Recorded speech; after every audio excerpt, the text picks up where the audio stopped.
Иако поречието располага со исклучително ретки природни потенцијали за сестран економски развој, а особено за рурален и алтернативен туризам, сепак оваа трета општина по големина според површина чмае во својата неразвиеност. На само 50 на километри воздушна оддалеченост од Скопје, катастрофалниот регионален пат преку резерватот Јасен, општина Македонски Брод, како да ја одсекува од цивилизираниот свет. Жителите масовно се иселуваат, потенцијалните инвеститори бегаат, а додека пак оние кои веќе се наште тука, мака мачат како да опстанат. Вековен сон на поречаните е патот Македонски Брод Скопје. Благодарение на Националниот парк Јасен, ние сме затворени и наместо да стигнуваме за 80 или 90 км во Скопје, ние треба да патуваме 160-170 км. Се вмреживме со Сдруженијата на поречани во Скопје и правиме обиди да вршиме легитимен притисок врз властите се со цел овој пат да се стави во функција.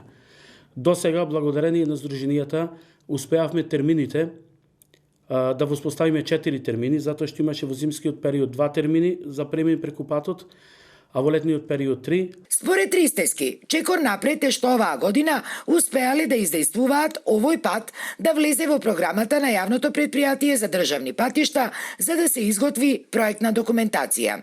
Имаше 2 проекти. Од тие 2 проекти, бидејќи имале пропусти, сега треба да се направи еден. Зашто владата годинава треба да одвои средства? Зашто станува збор за регионален пат? Објаснува Ристески. А исто така, преку јавното предпријатие за државни патишта успеавме редовно да се одржува тој пат, затоа што воопшто одржува немаше, имаше многу наноси исто така одрони од камен, така да тоа представуваше голем проблем за движењето. Верувајте дека иднината на Македонски Брод е токму ова малечко градче Поречиево да се отвори кон милионската метропола. На овој регионален пат кој поминува низ резерватот Јасен, дозволено е само контролирано неизменично и периодично движење во текот на денот, со строго утврдени термини.